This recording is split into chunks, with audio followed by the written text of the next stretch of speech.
Many of us would have been a great fan of Game of Thrones. No wonder, because it has all the key elements like plans, betrayals, twists, and most importantly, an unexpected anticlimax. After the death of Cersei Lannister, many of us might have thought either Dany or Jon Snow would sit on the throne. But Jon ruined Dany's plan of being a queen, and then the crippled boy comes from nowhere, and yeah, he was made the king. If you think Game of Thrones has better drama than anything else, then you're probably mistaken. There is an Indian version of Game of Thrones, which might sound similar to Game of Thrones, but you can say this is a better version. So let's know it now. Political crisis is very common in Indian politics, and we have witnessed many of them since independence. When you talk about Indian politics and drama in it, you just can't keep Tamil Nadu's politics out of it, can you? After the demise of State CM Kumari Jayalalitha on 5th December 2016, the then Finance Minister of Tamil Nadu, O. Pannirselvam, took oath as an acting CM of state until a floor leader is chosen. He was seen in tears at oath-taking ceremony.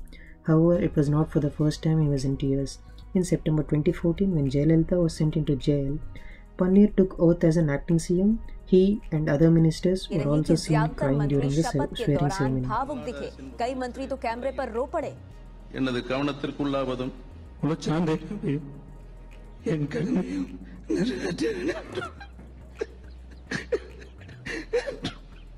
அரசாங்கத்திற்கும் சட்டத்திற்கும் இணங்க அச்சமும் பொறுத்தலையும் சார்பின்றி விடுப்பு விலக்கி చూసుకోవడానికి అద్దమిచ్చాం అమ్మా. When Jayalalitha was hospitalized for 62 days, the party and all its MLAs of ANNA-DMK were acting under the command of V.K. Shashikala, who was a good friend of Jayalalitha since ages. She has the total control of all the party activities and MLAs in it. So it was obvious that V.K. Shashikala would be elected as the floor leader, and she would also have all its party members' support and thereby would become the next chief minister.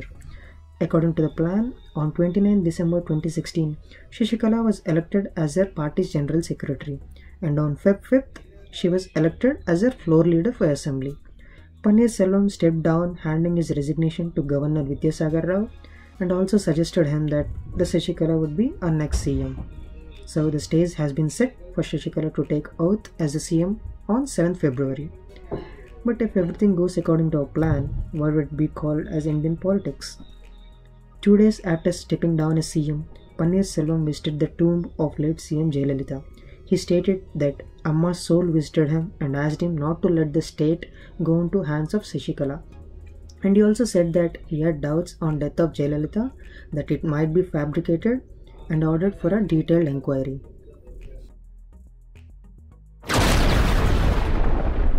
He also stated that he has the majority MLA support and would prove the strength in front of Governor when called upon. This was a shock to Shashikala, as this was not a part of a plan. Soon after this happened, Shashikala addressed the media saying that Pannirselvam is a traitor. He joined hands with the opposition forces to seize the moment, thereby splitting the party, and she wouldn't let it happen. She also said that she has the required support from the MLAs and nothing can stop her from being the CM. It is also true that Pannir obviously didn't have enough MLAs with him. From that instance, the game of chess has begun. Pannir would have had some huge support behind him, or else he wouldn't dare revolting against Shashikala, who had all the MLA support. He immediately freezed the party funds and other resources which would aid Shashikala in buying the MLAs. There is also news that Pannir tried to contact the MLAs, offering them position and money in order to gain their support. Meanwhile, Governor Vidyasagar Rao, who was supposed to invite Shashikala in order to prove her support, quite deliberately left to Delhi on 6th February. This gave Pannirselvam enough time to convince all the party MLAs. But Shashikala knew the saying very well, leave one wolf alive and the sheep are never safe. Anticipating this strategy from Pannir, Shashikala moved all the 129 MLAs to a resort in Chennai outskirts. MLAs' phones and other devices were taken off and they had no chance to communicate with the outer world. There is obviously no chance now for Pannir to get into touch with them or to convince them. Pannir then released a statement saying that MLAs were kidnapped and being threatened by Shashikala in order to gain power. There was also news that few MLAs were trying to escape but couldn't make it. People taken as hostages and their communication being cut off with outer world, and few of them trying to escape. Sounds familiar? Very well, this time it's not for Royal Mint of Spain, but it is Golden Bay of Chennai. Paneer then sent police force trying to free those MLAs. That created a lot of tension and it did not turn out well, as all the MLAs said that they were willingly staying over there and they were not held captive.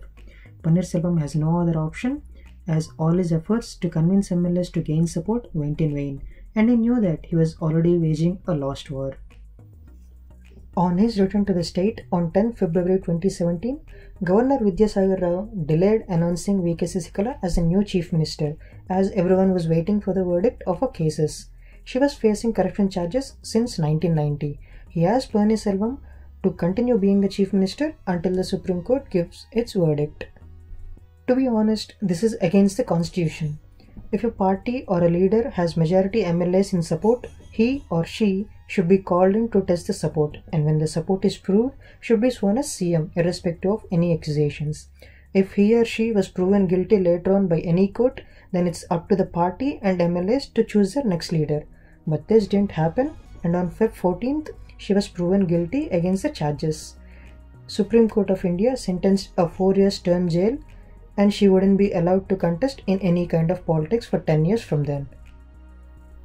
At that moment, I guess she might have felt this BGM running behind her. If I'm losing now, but I'm winning late, that's all I want. I don't care at all. I am lost. I don't care at all.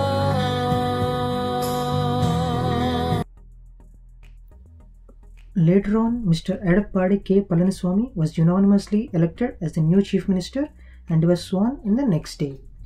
Before Sasikala was taken by the police, she was seen doing this. Not quite sure if she was giving some strong promises or if she was trying to break the tomb.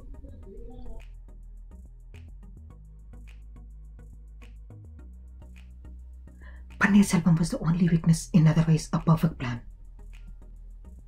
The saying suits well. Privacy is a myth, just like democracy. In the race for power between Sasikala and Paneerselvam, no one would have thought Palaniswamy would win it. Not even himself would have thought.